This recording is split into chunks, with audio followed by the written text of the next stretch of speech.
it doesn't just stop there, because those people then go out in the world and impact others' lives.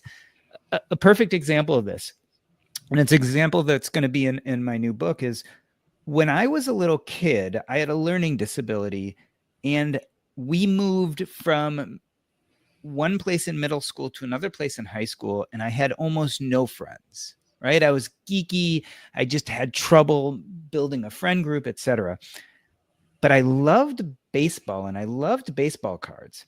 And there was this antique store down the road, and this guy had been buying and selling antiques. And one day someone brought in an armoire, and he finished the armoire up, and he was going to resell it. And he opened one of the doors, and he found a stack of baseball cards. So he called the person he bought the armoire from and asked, hey, there are all these baseball cards. Do you want them? And the guy said, no, do whatever you want with them. And so he didn't know anything about baseball cards, and he decided to just, put them aside and not think about it.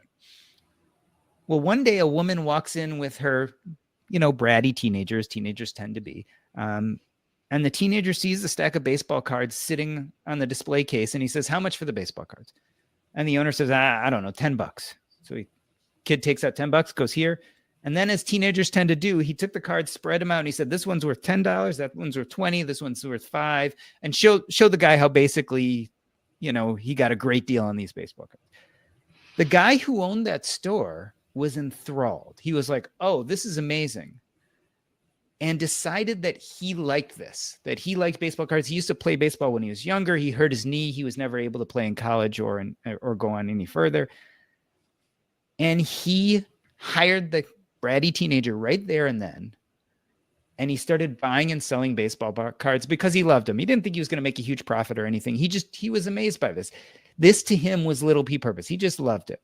Well, what happened is he created a community for lots of kids like me, kids who didn't have a community, kids who didn't have confidence, kids maybe who were kind of not doing well.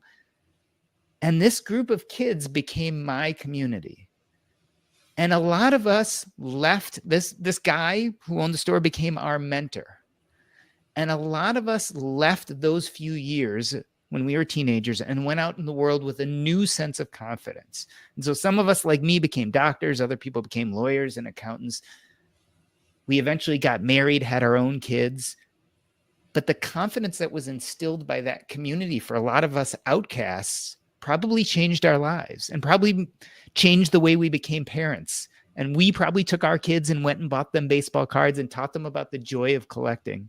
And if you can think about it, this one person following their sense of purpose didn't just affect him, it affected all us kids, and it probably affects our kids' kids. And this idea that we can pass on this joy and we can show to other people what it looks like to authentically and intentionally be doing things that light you up is like a rock that falls into the ocean and causes a ripple that just keeps going for miles and miles. And sometimes it gets bigger and sometimes it gets smaller.